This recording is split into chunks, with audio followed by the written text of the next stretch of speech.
Before the success stories, the progress, there was you. You who made a choice to grow, to inspire, to overcome your own challenges. At NASM, we're in service of your limitless potential because when you keep growing, we all get stronger. And we'll never stop making your journey our mission. Join the fitness leader. Become a fitness leader. Become a certified personal trainer.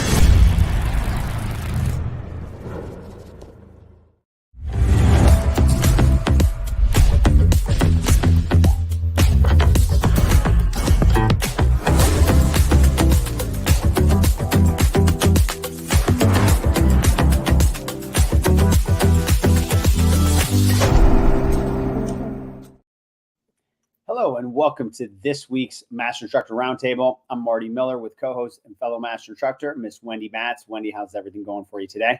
I'm great, Marty. How are you? Good, good. I wanted to, when I created this topic this week, you and I spoke as always.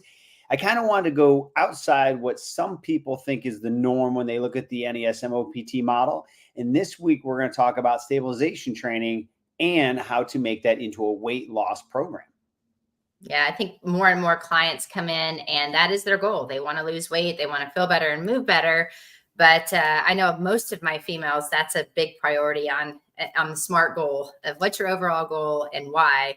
And I mean, there's always good rationale. And when you look at the obesity rates in all ages and both genders, I mean, it's on the rise. So stabilization training, I think, gets a bad rap. It is one of the most important foundational phases that we have, but there's a lot of high benefits, especially for these weight loss clients.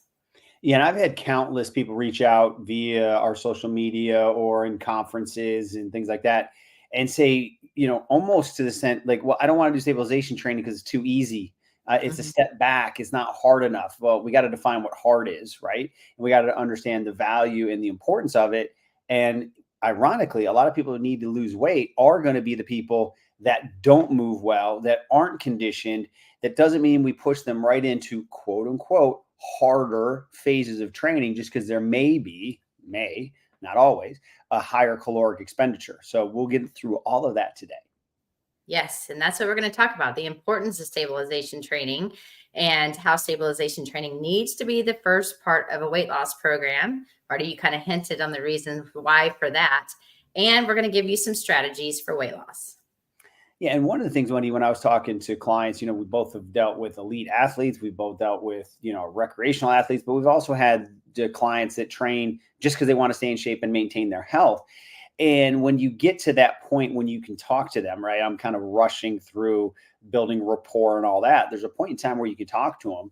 And I've always said, okay, how much weight do you want to lose? And let's say it's 20 pounds, 30 pounds. I've had people want to lose 50 pounds.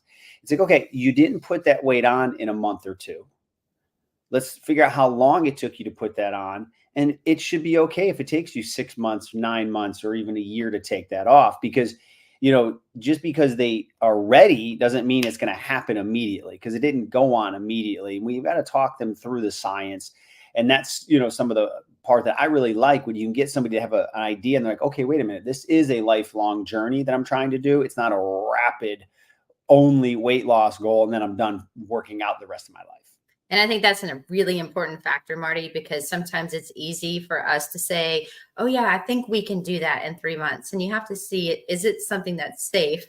And, are they eating enough calories? Are they moving the amount that is going to fit within their schedule? Is it something that is sustainable? To your point, it's a journey. It's not just, let me do this right now, even though it might be their ultimate goal. You have to set realistic expectations and make sure that you take all the measurements in the beginning. So when you reassess your clients, it's not just about the number on the scale. It's also a circumference measurements. That is where you're going to really see if what you're programming is working.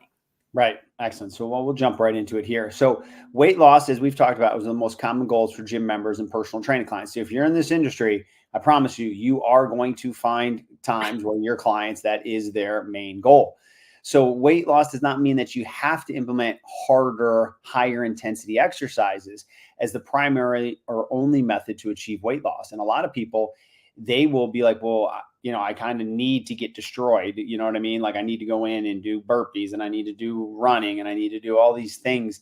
Well, no, not yet. There's ways to get the weight off while we're establishing proper movement and doing that stabilization phase of exercise. And that's where we're going to dive in and give you some secrets, as well as some ways that you can speak to your clients so they understand the value of this phase of training. Well, Marty, and I think I want to just really focus on the fact that when you and I would train and teach workshops for NASM, we would always finish, we would do 1 or 2 days, depending on whatever course we were teaching. We would always finish with a phase 1, or start really with a phase 1 workout after going through each section, talking about the importance of the differences between flexibility to core balance. When we got to even resistance, we only gave them 4 different exercises to do. And because of the locations, we usually were not in the gym. So they were just using the body weight. And I say they, I'm talking to you as trainers. These are trainers that have been in the industry for years. And there were trainers that were green, meaning brand new to NASM and training in general. And it was very difficult for people, trainers, to do it when done correctly. And afterwards, they were like, that was so hard. So as we go through this, kind of open your mind on what we're saying, because when we talk about, positioning and all the different things that we're going to discuss throughout this webinar, just keep that in mind, that if you're not doing it right or you're not feeling it, then maybe you're not doing it right. And let's take a step back. Yeah, we'll get through that for sure. So when you look at this chart, I had to look at it, or this image, I had to look at it twice. I'm like, oh, I really like this one. So 52% of the world's adult population is usually trying to lose weight. So when you look at the United States at 54%, that doesn't seem to be an outlier. Well, there are people who may have different levels of acceptance of weight and obesity. So just because only 54% of the United States is trying to lose weight, that doesn't mean that we don't lead the world in obesity, right? So there's other, like I've been through Europe a ton of times through previous jobs. And by and large, the average person is not as heavy as the American. So what this really leads me to believe is we're kind of right there in the middle, in the mid 50s of percent of people who are trying to lose weight. But I also think that that's kind of a negative, because we are by far one of the countries with the leading obesity. And I think people are just starting to accept it. And I'm not, by no means am I talking about how people look. We're talking about the health ramifications of carrying that excessive weight around. You can't argue that you have a higher chance of fill in the blank, right? So we're talking here medical only. We're not talking about how someone should perceive their image. That's a different conversation. We're talking about the fact that in the United States, 54% of people are trying to lose weight, but we're leading with obesity. So when you go back and watch commercials, when you watch advertisements or anything back from the 1940s and 50s, there wasn't anywhere near the amount of people that were carrying the excessive weight that they are now. So not only have we done a horrible job in that way, but people are now kind of coming to an understanding of that's kind of the new norm. But that doesn't change your blood markers, the stress on your joints, sleep apnea. You can't get around it. It's not healthy to carry that much weight. So in a way, for me, back to this picture, the fact that only 54% of people are trying to lose weight might be a little low. And maybe people are just kind of accepting carrying some of that weight as norm. And I think it's important too, when you're looking at the world as a whole and you're seeing these different numbers, and I know it's hard to see on this actual chart, but as Marty did, he put the website down on the bottom of this for you to reference later. I think it's important to also think about us as Americans and how much we don't move in comparison to a lot of these other countries. And a lot of people commute to work. A lot of people are still out farming. I know Ken Miller and I on Random Fit talked about blue zones. Marty, I think you and I have also talked about blue zones. So it's really fascinating when you look at that and thinking really truly about what you said with the obesity rates and numbers here in comparison to other places, as well as the people that really want to do something about making changes for their health, not just for their appearance. Right. Great points. So now here's another graph if you can see. If not, you can always, if you're just listening in, you can always download this or go to our YouTube channel, NASM. So we're looking here, percent of US population that's obese. So this was finished in 2020. There's always a little bit of a lag. So the blue line there is adults 20 and plus, and you're looking at roughly 42%. That's obese. That's not overweight. That's obese. Children 2 to 19 is now nearing 20%. And that trend line hasn't gone down. I just couldn't find a more recent one that completed the data. So we're probably low 40s for obesity and low 20s for obesity for the children 2 to 19. That's not including people who are overweight. Yeah. So problems. That's Scary. not a good trend line. It is not a good trend line. So Marty, this is another graph that you put in there. And I thought this was interesting because when you're looking at people that say, I'm usually trying to lose weight, you can see the different numbers here. And I think it's interesting because there are a lot of people that are like, yeah, I need to lose weight, or I want to lose weight, or I'm trying to lose weight. And it's interesting to see when people are saying, I really want to do this, what they're doing and how they're going through a specific challenge or program, and are they truly following it? And if so, for how long? Because I don't know, people start it, they make it something that's really hard for them to maintain, and then they just forget about it, or they give themselves the weekend cheats. You heard about that, Marty, where people are really good during the week and then they just blow it up on the weekends, and then they're not seeing any trend. So it's pretty fascinating. Yeah, when you look at this, the lowest percentage is 16%, right? So again, if we take into account that's people who want to try to lose weight, let alone how many people would need to lose weight. So it's truly an epidemic, and we know that there's going to be a decrease in quality of life, and that could be a lack of energy, bad sleep, other things like that. And or then you've got the associated increase in medical costs from a society standpoint that happen now through all age demographics. Mm-hmm. And today on the Master Instructor Roundtable with myself, Wendy Batts, and Marty Miller, we're talking about stabilization training and weight loss. And so far, of course, we've covered the stats of why this is an important topic to cover. And now we're going to get truly into the OPT model and stabilization training and how we really can make a difference when we're focusing even on the first phase of training, which is stabilization endurance. So when we're focusing on that, we're really trying to improve someone's movement patterns. Marty and I talk all the time about assessments. Do the assessment, get the blueprint. What do they really need? Because if they're moving with better quality of movement, they're going to feel better and want to continue on their exercise journey without feeling like they're hurting their knee or hurting their back or hurting their shoulder, because you are doing exercises that may be increasing some of those compensation patterns, which will lead to unhealthy movement patterns in the joint or using the wrong muscle that should not be activated. So we are going to definitely focus on proper movement patterns and then enhancing stabilization.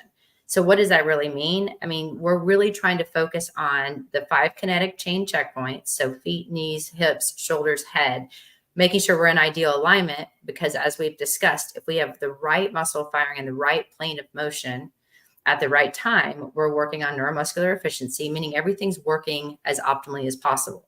Everybody wants to move that way. We just have to sometimes fix some compensation patterns for those individuals that sit a lot or do repetitive movement patterns and things of life. So when we're talking about phase 1, we're really going to try to focus on the exercise technique. We're really trying to make sure we minimize those movement balance or imbalances. And how do we do that? We look at range of motion, and if there's a muscle that is overactive, we try to get better length within it. So we're improving flexibility. We're then looking at the other side that's weak. So therefore, we're looking at the joints to ensure that we're getting better range of motion and quality of movement.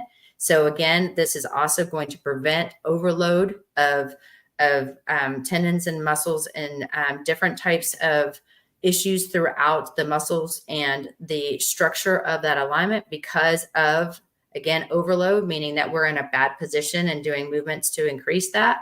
We also then too want to think about the overall cardiovascular or cardiorespiratory conditioning. So it's not just movement, but it's like, what do people like to do? What can we do that fits within their schedule? And are we doing a 30-minute walk outside? Are we doing exercise snacks where they're doing 10 minutes, 3 different times a day? What makes sense to them? But then what can we do to help them when they're in the gym doing the right rolling and stretching, and then designing that program to help focus on everything that we just listed within those goals. Yeah. And the other thing about it is this is where the journey starts. So we're not saying you're not going to get to those other phases of training, but let's not undervalue the importance of doing stabilization training in the beginning part of weight loss. You will see weight loss if you do it properly, but that sets you up for success in the other phases. So you're going to get even better results when you go to those phases. So we don't want people to think that it can't be talked about here, that you got to do stabilization training first before we get in your weight loss program. No, you'll see some really cool ways that we can kind of, hit the cheat code and still get that caloric expenditure the right way. And again, Wendy, I talk about this all the time. You got to earn the right to get there. And, I'm building a house right now. The first thing they do is make sure that foundation is perfect. If that foundation is not perfect, anything else you put on top of that foundation will show cracks at some point. So that's what you're doing. You're building the fundamental foundation of their movement system, allowing them to be ready, still achieving their goal, but getting them prepped for those higher intensities when it's time. Indeed. You're only as strong as you are stable. But then that, again, we're really trying to focus on teaching optimal movement patterns. So when we're pushing and pulling, squatting, hinging, all the 7 fundamental movement patterns that we've discussed in the past, we're really focusing on that because, again, we're training our body how to move optimally in life, let alone when we add weight to it in the gym. And this is going to also create optimal levels of joint and core stabilization and postural control. So how we move, how we stand, how we're doing things in life, this hopefully will carry over, like you said, Marty, because we need a proper foundation to ensure that we are not going to enhance or increase some sort of movement dysfunction, which is what we're trying to avoid, which will lead eventually to injuries or cracks in your foundation. Right. And, the key thing about it is when you set this up, it makes it a little more enjoyable too, because if somebody's carrying enough weight that they need to lose weight, there's a higher probably chance of them being sore, injured, fatigued, etc. So you're allowing them to see success and not going in there to where they crawl out that first day and they're like, oh, this is harder than I thought it was going to be. And you're also training their mind to look at things differently on this is a lifestyle I want to live, and I can do this day by day and get where I need to be. Mm-hmm. Yes, indeed. Yeah. So here, I'll jump in here. So phase 1, stabilization endurance training, not only addresses the structural deficiencies, which everyone's going to have. Like, I teach this stuff and I still have some movement deficiencies that I'm working on every single day. A couple of mine are from previous injury, right? From martial arts. I popped my rib cartilage. I'll always have some elevation in my left rib. It means I got to always do my correctives for my left shoulder. It just is what it is, right?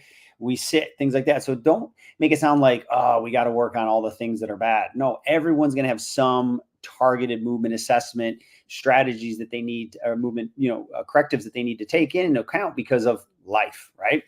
But that doesn't mean it can be a great functional warm-up. It can be a targeted warm-up where they're really using that strategy to get themselves moving better, to move into a higher level of exercise. And that still counts. You're still burning calories, you're still moving, and you're still getting that body active. So when you look at this, when we get into the true stabilization endurance, it's higher repetitions, right? You can decrease the rest period because the intensity is not all out. So that alone becomes metabolically conditioning. And Wendy, you and I have talked about vertical load versus horizontal load. We'll touch on it again. So depending on the person's condition, you can truly make a stabilization endurance phase very metabolic, right? 12 to 20 reps, a very slow tempo, shorter rest intervals because you're going in a more vertical load than a horizontal load. Then we'll show how we can mix in some cardio bursts at the end.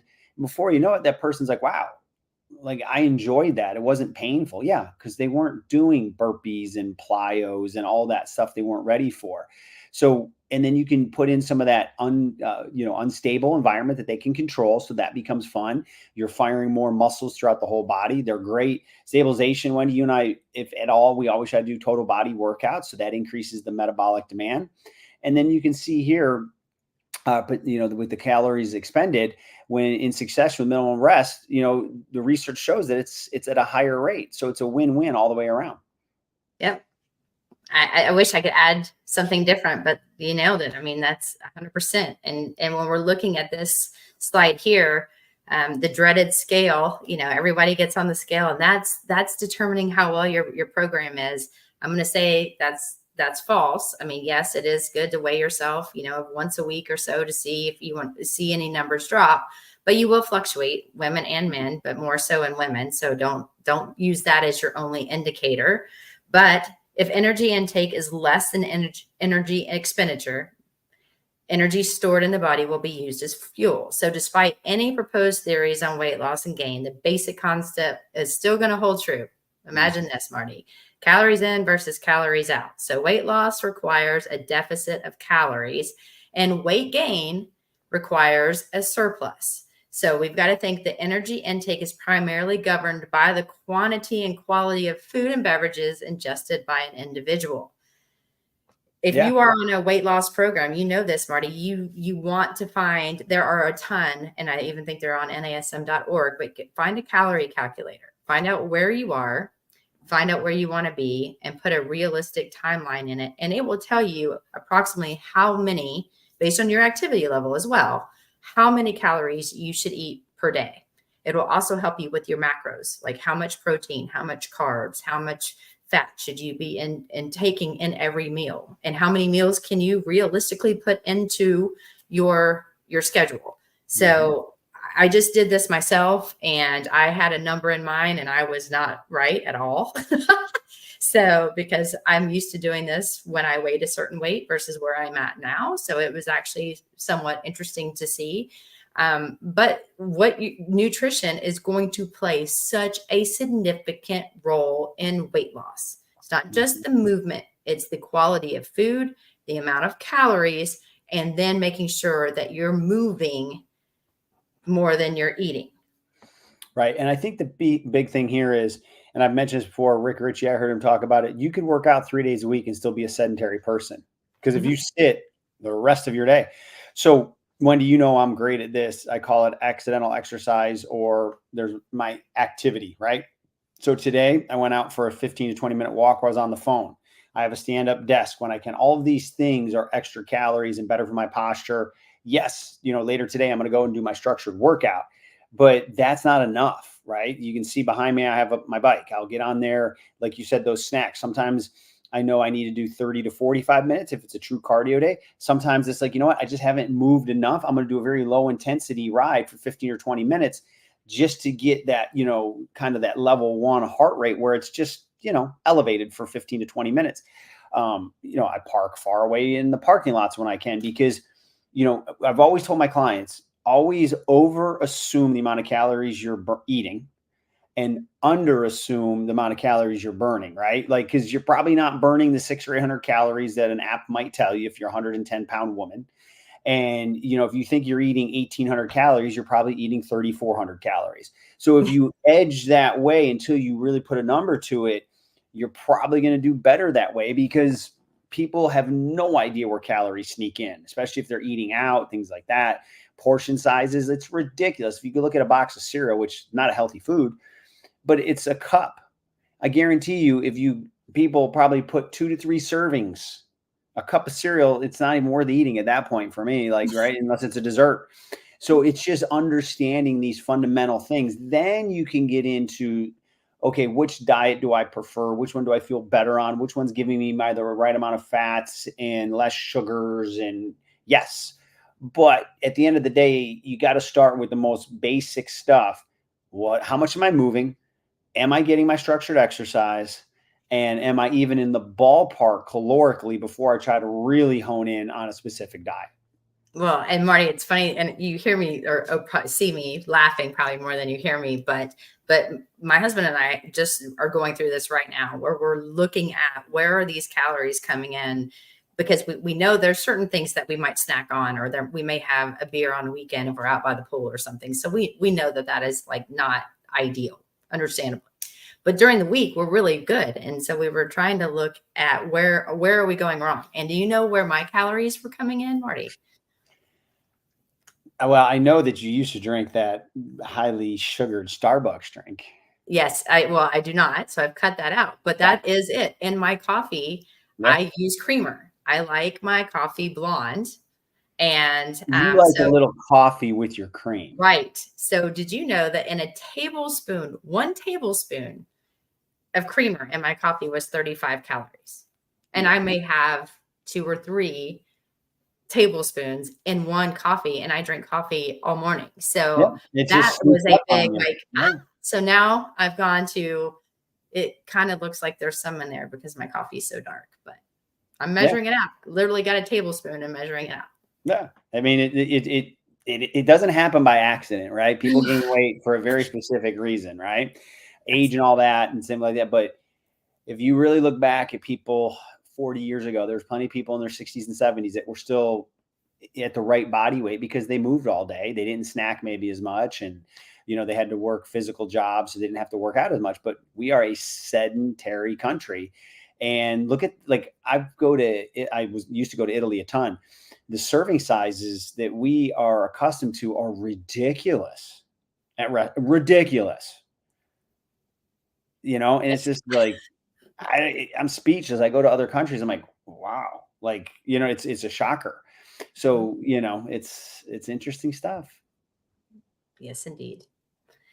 So when we look at this slide, we're talking about research strongly supports the idea that individuals who participate in stabilization and balance training exercises have many positive outcomes. Athletes who undergo balance training within injury prevention programs have demonstrated improved movement quality during landing tasks, muscle activity, proprioception, all of which may reduce the risk of common lower extremity injuries like ACL ruptures and ankle sprains. So Marty, this is what NASM has put out there since basically it was brought into NASM, meaning the OPT model brought into NASM, because this was one of the main reasons the model was put together, was because it was football players that kept having these reoccurring ACL injuries and ankle sprains. And no matter what type of therapy they did, if it wasn't some process, they kept coming back and it kept reoccurring. So when you think about this, we always talk about the importance of flexibility, to make sure better length in the muscle. We talk about activation, but balance training is so important, especially as we age, for multiple reasons. Falls, obviously, if people fall 65 years or older, the chances of them dying sooner are higher. But the stabilizers and everything that's supporting the hip capsule and the knees and ankles and everything, all of that is going to be really important, that they're helping the prime movers do the right movement pattern. Because we think about the knee joint, we've talked about this, Marty, the ankle and the hip, they pretty much tell the knee what to do. It's not a very smart joint. It's a follower, not a leader. So it's a sheep, not a lion. And so when we think about that, we really want to focus on proper alignment. And if we have good arch position and the second, third toe, knee, and hip are lined up, shocker, 5 kinetic chain checkpoints, then we know if we put someone on one leg, we're decreasing the base of support and challenging those muscles even more without adding excess load. Right. And the key thing is get more muscle fibers to fire. You have to burn more calories. But again, because this is a journey, if people jump in and they don't move well and they go to a higher intensity, they may see a result a little bit quicker, maybe on the weight loss, which again, we're going to show some hacks here in a second. But if they start to hurt, they're done and they may not come back to exercise. So that's why we have to do it this way, because we know people don't move well. And if they all of a sudden get that inspiration to work harder on a faulty movement patterns, and they're deconditioned because they're later in their 20s, 30s, or 40s, you're just asking for an injury to show up. Yes. Don't want that. So one of the things, Wendy, I think people miss, especially when it comes to stabilization training, is how hard it is, as you talked about. And that's due to the muscle contraction spectrum. So the eccentric is the definition is when a muscle develops tension while lengthening or decelerating. So that would be the negative in some people's minds. The lowering on a squat, the lowering on a push-up. The isometric, when a muscle exerting force is equal to the force being placed on it, so there's no change, like holding a squat at the bottom for 3 to 5 seconds, holding a push-up just off the ground for 3 to 5 seconds. And the concentric is what people are used to when the muscle shortens under, resistance. So it's the pushing off of the ground from a push-up or the standing up from the squat. So most people in a gym are only focused on the concentric for the most part. And they kind of negate the eccentric and isometric, which is great at reducing injuries. But guess what? There's more tension in the muscle, which means the muscle has to work harder, which means you're going to burn more calories. So why would you ever forget the eccentric and isometric if your goal is to, one, get them to move better, prevent injury, but also to burn more calories? Well, and this is to me the biggest seller of phase one. Those individuals that want to, feel the burn and they want to feel really sore the next day, and they're like, they come in and they want to get their tail kicked by you, then put them through this. Right. And the easiest way to understand it is if you have someone do 15 push-ups on the floor, and they're not doing the military push-ups with their feet crossed, looking up, and they're just pumping out like this range of motion, and they fully come into full extension and flexion when they're going down, and they're doing a 4-2-1 tempo, meaning they're going down for 4 seconds, pausing for 2, and coming up for 1. Of course, adding the plus, which we've talked about for proper positioning and working on the shoulder blades and alignment of the shoulder. If you do that, maintaining proper alignment, making sure their abs are drawn in, making sure their glutes are fired, and their feet are not touching each other, that is really, really difficult for someone to do. And so they're doing an exercise that they know how to do, but you're doing it differently. So you're challenging the body completely different. The time under tension is way longer. They're burning more calories. They can't do it. And you're just like, come on, you're only on 8. And they're like, what? And because they think they should be done. And it's really hard. So the thing is if you want it to be hard, just to show them the importance of phase one, that it can be hard, then follow the tempo. Mm-hmm. The tempo is what sells it. The tempo is where you're also going to see the benefit of truly getting that stabilization endurance and ensuring that the stabilizers and prime movers are starting to work together in harmony versus being all over the place and everything. Plus, you can see compensations a lot easier when it's slowed down. Yep. There's my rant. But, I agree. You're not going to convince me not to do stabilization training. And sadly, that's what I have to do today when I go to the gym. I do this with my athletes, and they're like, what? And people are like, they're so used to power. They're so used to moving fast. But if I get the little muscles to fire along with the prime movers that already know how to move, I'm making them stronger, more powerful, and faster. Yep. And I didn't do anything besides phase 1 and 2, which is really focusing more on the stabilization component. Right. Yeah. And another cool ways we talk about now how to get more out of from a caloric expenditure is the vertical load versus horizontal load. So vertical load would be, I would do maybe a total body exercise, then maybe a chest dominant exercise, then a back dominant, then a leg dominant, and then I'd cycle back through, those 4 with a rest at the end of 3 to 4 to 5 exercises. Where a horizontal load would be, I would do a chest exercise, rest 90 seconds, a chest exercise, rest 90 seconds. So it depends on your training environment, but if you can move around the gym, I would do the vertical load because one, it's easier on your mental standpoint sometimes because you're always constantly moving around. And then you're getting that heart rate up because you're going from exercise A to B to C to D. Then you give them maybe up to 90 seconds rest and you do it again. And I've had clients with this as they get better with their metabolic conditioning. I might have them do a total body exercise, give them 15 seconds rest. And then I have them do 15 seconds like on a battling rope. And then they have 30 more seconds rest before they get to the next total body exercise, right? So you can now start to really intermingle some cardiovascular blasts in there for someone that's a little more conditioned. And it's the best. They love it. They're toast in a good way. Everything got done in an hour and off they go. And it's funny because I do this with my client. I have one particular individual. She's getting ready to turn 70, but y'all, if you saw her, she is beautiful and looks like she should be like maybe early 50s, but she works out all the time. And we do vertical loads with her. She's running stairs after she does her, like you said, we do the body part. She immediately goes and does single stairs and then walks them down. Again, I don't ever have anyone run them down or do something crazy on the way down because of safety. We skip stairs. She goes back and does different amounts. And then she takes her break. And then we repeat doing the total body. We do it in circuits. And this is where the creativity really comes in on what's available because we do it at her house. So some of the equipment that isn't available in the gym, we try to find what is available at the house that works. She happens to have a stairwell in her basement where her gym is, and that's what we use. And so, if they don't have that like you said, Marty, that's where you can throw in any kind of metabolic blast. And it can be then the burpees, or it can be doing different movement patterns on their hands and then their feet, and switching it up, because we've seen there's a lot of research showing that when people are doing upper body movements that's increasing the heart, your heart rate, it's going to be a little bit different than when you're doing just lower body. So be creative, but when that client is ready, throwing in that stuff, again, burning more calories, and it's going to help them achieve that weight loss goal quicker. Yeah, I totally agree. That's why it's such a great way to do it. So just again, not to go into too much detail, we're not talking about form and technique. So if you're listening in, I highly recommend that you go to the NASM YouTube channel, and you can see the visualization here. But some exercises that are great for stabilization, total body. And again, some of them are, in that realm of total body.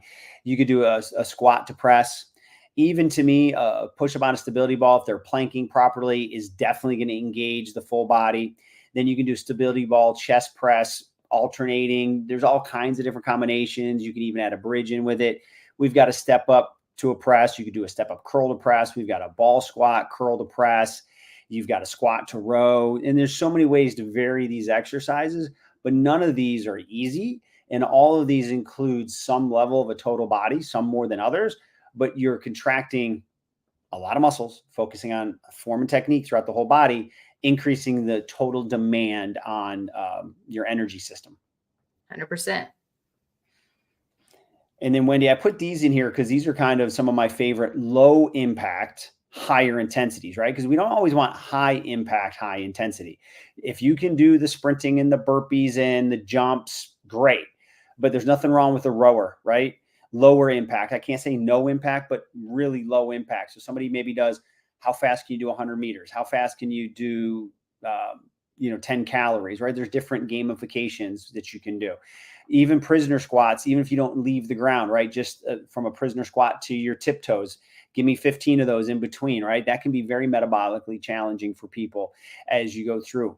Battling ropes are another great way to do. I introduced that to Danny the first time, and she's like, whoa, what is this, right? Wasn't used to moving her arms explosively, and her heart rate went up. Even though she's a runner, it was a heart rate went up higher because that is not a group of muscles that are used to working in that endurance, especially with speed and power from that standpoint. You've got step ups, as you said, with the stairs. You've got sled pushes. These are all very safe ways to do higher intensity but low impact type of training. Oh yeah. And I mean, depending on the age of your client too, if it's an older individual, even just stepping side to side or moving in different directions but just doing it at a faster pace, maybe all some individuals can handle. Or if they are obese, they may not be able to get on some of the equipment because of their size, because there are weight limits that you have to also think about. So what can they do? Plus, you also want to think, if someone is on the obese side, they may not be able to jump yet. They may not be able to move or do some of these exercises. So you've got to be creative and think about, what is it that is safe? What is it that's going to be good for your client based on how they're coming in and what their goals are?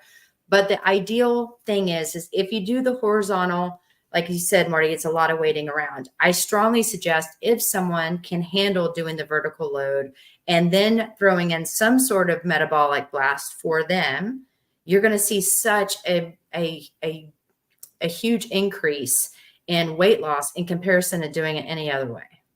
Couldn't agree more. And even for your clients that aren't looking for drastic weight loss, they're still going to change their body composition. So as we look at our key takeaways, weight loss, without a doubt, will be a goal for majority of your clients. So you have to understand how throughout the model, we focused on phase one, the value of each in that. Stabilization training is perfect for weight loss clients. Hopefully we gave you guys enough information to feel comfortable there. Earn the right to progress. We start here for a reason. Doesn't mean you're not going to travel and have that journey of many phases in the OPT model at some point. And then most importantly, we're about to give you our contact information. So reach out to us, because we want to continue the conversations that you want to have us lead. So that way we can add value into what you do each and every day in your career and with your clients. Absolutely. And if you guys have questions, you can always find me. And then my email, marty.miller@nasm.org. So Wendy, thank you for all your expertise, because I know you use this frequently with all of your clients. We appreciate that feedback. And for those of you that joined us today, can't thank you enough. And of course, we're going to look forward to seeing you again next week on the Master Instructor Roundtable.